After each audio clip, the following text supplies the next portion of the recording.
En son de grande festa, Monsieur Meunier, mare de manxa seva, havia reunit per fer un banquet força munt de distingat. Hi havia aquí el préfet, el brigadier de gendarmeria, el pharmacien, en fin, força munt d'homes i feines, i même Monsieur le curat. Après un banquet de premieiro que li mancava parès, pula farcida, bulli, rostís, salada, formatge, gourmandise e même lo puso a cafè. Al mie d'aquell assemblado hi havia una fenna de 50 anys que havia perdut son home facia qualques mesos.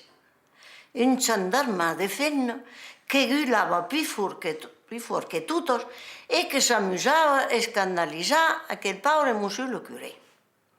Aquest home prou elevat escoltava sans respondre, ma la mostarda començava a li muntar al nas. E qu'atendia la bona ocasió per plaçar sa replica. Acotar despàs.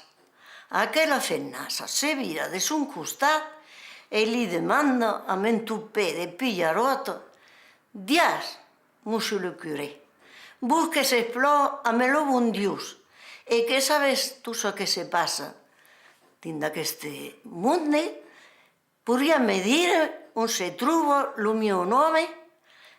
E pas que demandar, jo vos dirai. Perquè aquell gran bandit és a l'infern. Nani és pas a l'infern. Havia fet tots sacrificis sobre aquesta terra. Ara és al purgatori. Nani és pas al purgatori. Havia bastant meritat. Ma ara és al paradís. Nani és pas al paradís. Ma vos trufadeu. Si és pas a l'infern, si és pas al paradís, si és pas al purgatori, si és pas al paradís, on és passat? Me rendries un gran servici si podia me dire on se troba. Bé, se troba encara davant la porta del paradís. Davant la porta del paradís? E de què hi fabrica? Estudio ensemble amb el Saint-Pere così podria fer per li d'entrar. Mas, en fi, per quina raó d'entrar pas? Paura madama, gràcies a vostra bondat, porta sul cap tanta de cornes que pot pas passar pel gran portal.